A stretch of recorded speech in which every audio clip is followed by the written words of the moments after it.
It's a beautiful day. Yeah, yeah, yeah. It's a beautiful day. Yeah, yeah, yeah. When trouble seems to rain on my dreams, it's not a big deal. Let it wash all the bugs off my windshield. 'Cause you're showing me that in you I'm free. You're watching Family Empowerment UTV, where the lives of youths are celebrated throughout the length and breadth of Grand Bahama, the Bahamas, and indeed the world. I'm your host, Reverend Wayne Carey, and it's always a pleasure to be able to come into your homes and read, to share our hearts with you and to share with you the things that God is doing in our lives and the lives of youth around the world. This program is dedicated to my father, Roland Leon Carey. He is the man, and I truly want him to know how much we love him. From 7 of my brothers, from 6 of my siblings, I'm the 7th boy, 10 children. Roland, a great man, and sir, I just want you to know that we love you from the depths of our heart. And it's always a pleasure, man, to call you daddy. I think that's in terms of when we talk about a name, to be called by a name, to be called daddy. It's a great name, and so I want you to know, Dad, that we truly love you from the depths of our hearts, my siblings and myself. We appreciate you so much, and just thank you for your presence of being in our lives. And also I want to mention my father-in-law, Reverend George Cooper. I thank you for accepting me into your homes and accepting me as your own son. I appreciate that so much. And to my spiritual father, Reverend Dr. Rudolph K. Roberts. Dad, I love you so much. I can't imagine what my life would have been without your presence being there. So there's so much other men and persons who have stood and who imparted into my life. And I just want you guys to know, man, because of you, I stand in this place today. And so I want you to know that I love you. And I want to say Happy Father's Day to all the fathers that are out there that holding it down in the home, and that is you're representing and being that presence what that child needs. And so we appreciate you. I just want you to be encouraged and continue in doing what you're doing. There's a message, and the message is entitled Strong Fathers. I want you to listen and be blessed. Fathers are not only important in the lives of children, but they are also important in society and in general. But in recent years, there has been an organized movement among the politically correct to de-emphasize and reinvent the core or the role of the father, as well as the institution of the family. This research has had obvious bias, but there is ample alternative research that has been ignored, which indicates that the presence of a father in the life of a child is instrumental to a child becoming successful and healthy adult. A lot of people think that the father is only important for the son and the mother raises the daughter. But this is not true. There are some very important tasks that the father does for both sons and daughters, unique to each. You don't hear the role of the father, and there are some reasons for it. The political correct arena, they are trying to say the role of the father is not important. And this is something that we are trying, and what we are doing is to show how important it is, how important that role is of a father is. Youth leaders will be able to understand society's de-emphasis on the fatherhood, and leaders will be able to understand what happens in the life of a child when the father is absent. And also, those who work with young people will be able to understand the 3 stages of fathering, as well as to understand the biblical injunctions of fatherhood. And I want us to look at, in the early 1990s, there's a research, and the research is called Where's Papa? And the American Psychologist, a professional journal, in an article titled Where's Papa? The authors of the article went back 5 periods, 1985, and it brought us into the 1990s. And they analyzed all of the childhood development research articles that was published. They found that not one of these research projects involved the father. It is the bias in research. They found that there was a bias in the research concerning the father. The research was done by a questionnaire. They felt that parenting was essentially mothering, and the father was not important. There was no need to see what the father involvement was. And we are talking about strong fathers, strong sons and daughters. And it also declares, and it says, the beginning of the movement, there was a beginning of a movement to change the structure of the family. And this is where the enemy comes in crafty. And he comes in to change the order of God's word, change the order of God's law. And the movement, it was to eliminate the importance of the father role, came in the early 90s. And the research conducted in the major universities in developing psychology area in the department, and what they were researching was of what they were being taught. And it also set the pace for what was going to be taught in the future. And the end of the century, there's a new article, and it was called The Non-Essential Father. The same journal, written by two leading psychologists in the United States, they supported what was politically correct, that we don't need fathers. Margaret Mead says, fathering is a human invention. It was invented to provide sustenance and sperm. Apart from this, the father was not important. And the agenda of all of this information that came out, it was to redefine the family without fathering, or without the father. And you can see the plan of the enemy in this. And it was an attempt to normalize single parent, make it seem like it's the norm and it's the way. Those who have alternative lifestyles, make them feel like this is just the way it is, and want you to be comfortable with that. And so they come up with a number of alternative style, was to get rid of the normal style of family. It was actually to eliminate the traditional family. And so we're here today to show you that what happens to the child, or what happens to that home, or the structure of that home, when the father is absent. And when the father is absent, there is a deterioration of the life of the child in adolescence. Parents find that as child enters adolescence, or children, they enters adolescence, which becomes a critical time, but even earlier than, they begin to see this in a majority of families. What happens when the father is absent?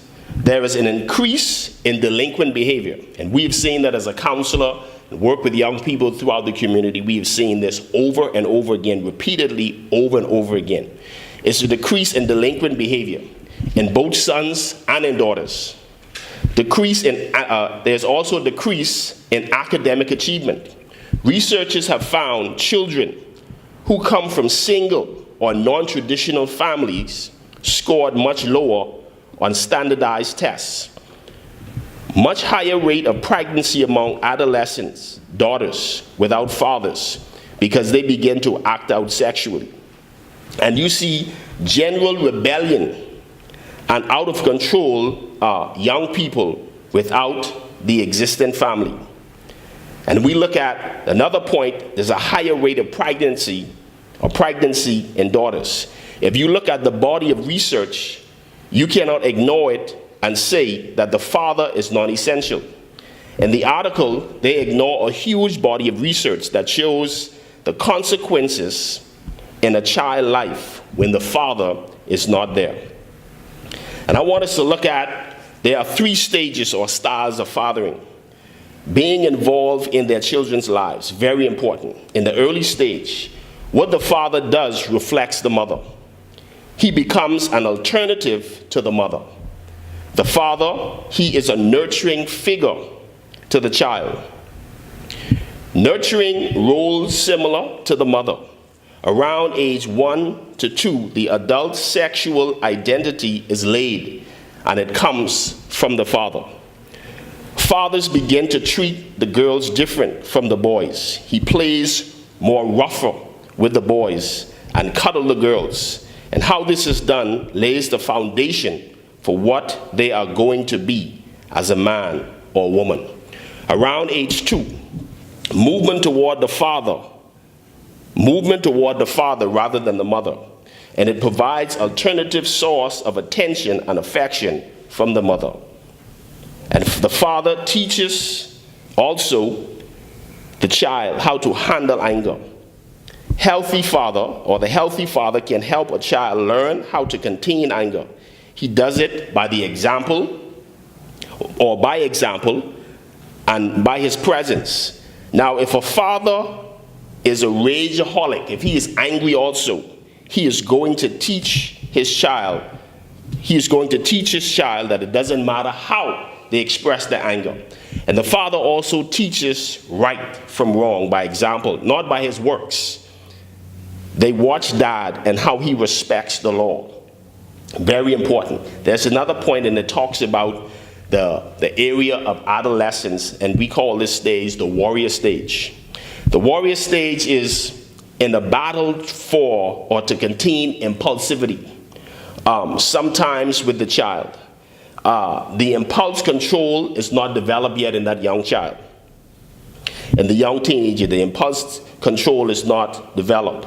And it goes on and it says the culture, there's another point, it says there's a need to fight for your child against the culture. There's a culture that our children is growing up in. And in this culture, the father has to defend his children against the culture, because the culture says to do this or to do that. And so the father comes in and he fights for family and faith values. Fight for family and faith values. He has to be strong and involved. Another point, he must be strong. There's a battle within. As fathers, we can work hard. We are the providers for our children. But at the end of the day, if we work so much long hours and we leave our children destituted to some point, believe it or not, most of the times, the family, the child loses. Rather than, the father, he gets that big account and he's working hard and doing his best that he can. But it's very important to have balance within what you do. So all the father energy can be focused on the workplace, and then the children are left to suffer. And this is very important. We have to be very careful with this. So the goal is not, in a sense, to win, but to shape. There's a lot of times we can want to be our children's friend, but it's not necessarily being your children's friend. It's about shaping them and molding them into the image what God has designed, what God has shown you through his word. And it's our duty as fathers to shape them. Sometimes it's not just winning, it's more about shaping them. And then we look at the area of competitive issues. When the father and the children plays a competitive game and suddenly the father stops playing because he lost, it becomes a loss, not for the father, but it becomes a loss for the son. Treasuring the time together is what really matters, not winning or losing. And I want us to look at, in terms of when we talk about strong fathers, strong sons and daughters, the teen daughters and fathers. I remember I was over at my brother's house, David, and while I was over at his house, the power went off, the electricity went out. And when the electricity went out, his daughter was in the room, Deja was in the room. While Deja was in the room and the electricity went out, there was a still silence in the room for about a second or two. And all of a sudden, she said, "Daddy, Daddy."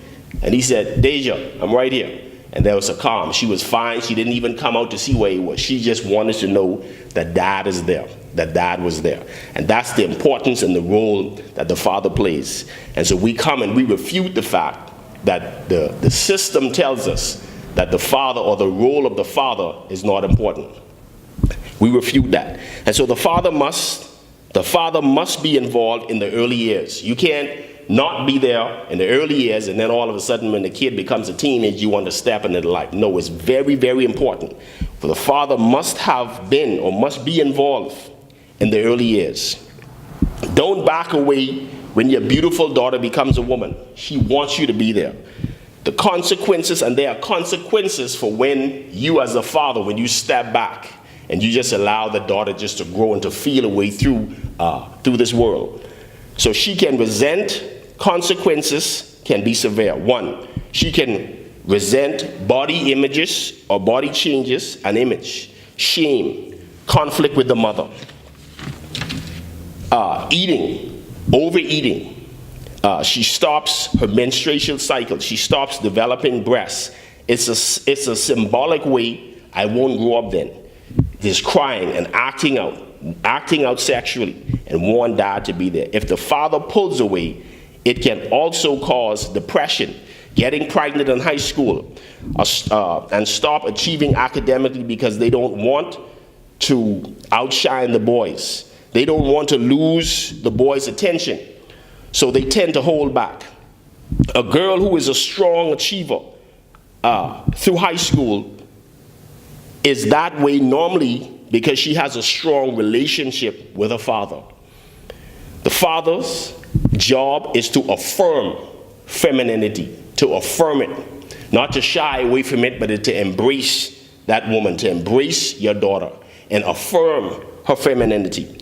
When the father leaves the family during this time, it is devastating, very devastating. We looked at the father and the daughters. Let's look at the sons. Teen sons and fathers, the consequences of the absent father. 1, higher incidence of delinquent behaviors. Research shows for sons whose fathers are absent has much higher incidence of delinquency, trouble with the law, and a low academic achievers. These are the ones who are options that the gang person would look at. These are the ones who will join the gangs. So when we talk about the situation that Honorable Marvin Dames has in terms of dealing with the gang problems and trying to solve this issue, it comes from home. This issue is built when there's no structure, when the father steps outside, out of the home, and he's not involved. Then something else comes in there. And if we can work and focus on the family structure, this is where we can begin to mend. And things can begin to take place when the father takes his place. So the higher incidence of delinquent behaviors, we have this all over our country. 2, grow up to become passive man or men. Don't have aggressive drive to accomplish much. Passive as husbands and passive as workers and employers. Just passive, anything goes. And then they grow up to become angry men or angry men. Most of the young men who are angry have the tendency to get in trouble with the law in school and in this place of employment. These guys these young men would have problems with authority. Why? Because you know what? Hey, dad was not there while they were young. Dad was not there to put structure in their life and to show them what authority is all about. And then there's another part.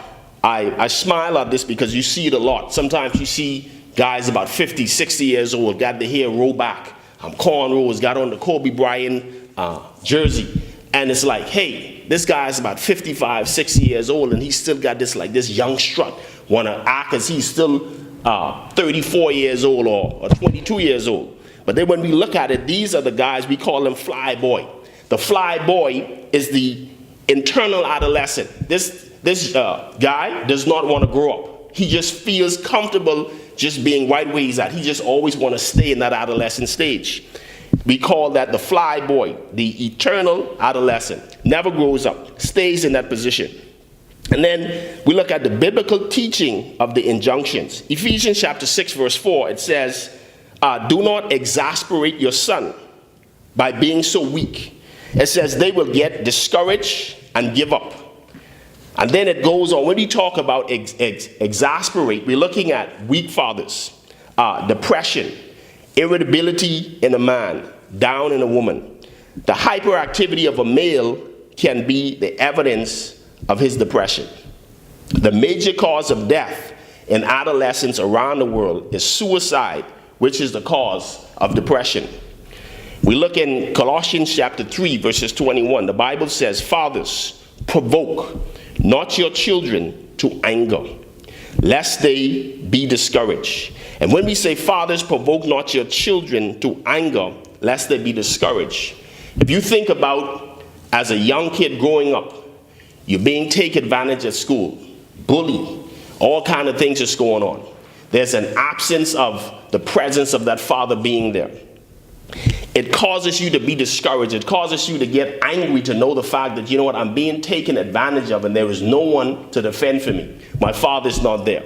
And so kids can feel that there is an injustice being taken advantage of them because their dad is not there. So what it does, fathers can provoke their children to anger, cause them to get angry and discouraged. And then embitter. Strong fathers, don't embitter your children. Don't embitter. The strong father is considered a good tyrant, but he is still a tyrant. This one, it's something for us to think about. Bitterness is destructive. Bitterness is destructive. All over our country, we've seen by the hundreds young men handcuffed, going to prison. They are bitter. The bitterness in them, it becomes destructive. It will destroy your son or your daughter. They can become embittered because the father sometimes is there, but he is too strong and too demanding, expecting too much from them. So there is something that we have to have a balance and know what approach we have to use. And I want us to look at this. For a father, you must be involved in their early development. Be involved in the early development of the child so that he has a foundation during the teenage years to stay involved, and he fights against the pressures of not being involved. Rather, he stays involved in a caring, supportive, nurturing way. He doesn't become the harsh disciplinarian or the parent who discourages the child. The good father recognizes other pressures in adolescence. The father must recognize that he is only part of the story. Only a part of the story. The task of the adolescence is a conflicting task. Very conflicting. How do I stay a part of my family and still learn to be who I am by myself? This is what it's about. The 2-year-old would say, how can I be attached to my parents, but still have some autonomy and begin to explore their own way? The teenager says, I want to be a part of my family, but I want to be different from my family. I want to be me. Once parents understand this way of thinking concerning the teenager, they can begin to encourage their teen to find themselves. This is one of the most very important points, and I'll end with this. In the Bible, there was 2 guys, twins, Jacob and Esau. And we know the story with Jacob and Esau. And this story, we call it the father's blessings, but I call it the blessings, or if you want to call it the approval. And we have young men and children today wanting their father's approval, wanting dad to come alongside them and say, son, you're doing a great job. Son, I'm proud of you. Daughter, you're doing well. Daughter, you're beautiful. You're growing into be such a beautiful woman. And they want that approval. And so we find Jacob and Esau, and Jacob received his father's blessing, but Esau didn't get it. And when Esau saw that he missed his birthright and he did not receive his father's approval, he was distraught within, and he wanted to kill his brother. And so today in our society today, we have fathers who are not there to give their children the blessing, to give their children the approval, to stand in the face of their son, stand up, hold his shoulder, look him in the eye, and say, son, dad is proud of you. I'm going to be with you every step of the way. I want to see you succeed. I want to be to your graduations. I want to be to your basketball games. I want to help you to grow and develop as a man. Not to be like me, but I want you to develop and to be more like God, to be in the image of God. And we have a generation that wants to connect to the Father, a generation that is dying for the Father approval. And when the Father hand is not laid, or the blessing is not given to that child, it becomes detrimental to our generation. And so our generation is begging and wants our Father's approval. And in some nations, This was highly significant. We call it the rite of passage, a moment from childhood to adolescence. Primitive cultures and rituals around this in South America and other nations. The American Indians had a ritual of the rite of passage in their young boys becoming men. And so it's very important what we need, what young people need, or young men in particular, young ladies also too, children, they need their father's approval. And in the lives, we've shown you what happens in the life of the daughter, what happens in the life of the son when the father is not absent, or when the father is absent. And when the father is present and his presence is there, those kids, they're going to do better in school. Those kids, they're going to excel in school, going to excel in their lives. And so it's very important. And so we want a generation, we want to have fathers who are involved, and fathers who is going to stand by their children and give their children the blessing. And once we give our children the blessing, the approval, you are setting them on a path to be successful. Amen.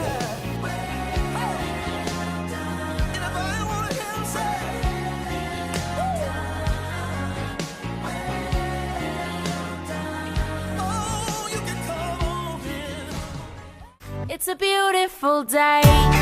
Yeah, yeah, yeah. It's a beautiful day. Yeah, yeah, yeah. When trouble seems to rain on my dreams, it's not a big deal. Let it wash all the bugs off my windshield. 'Cause you're showing me that in you I'm free, and you're still the refuge that I've just got to get to. So I won't let it take go, won't let it take go by. So put the drop top down, turn it up, I'm ready to fly. And ooh,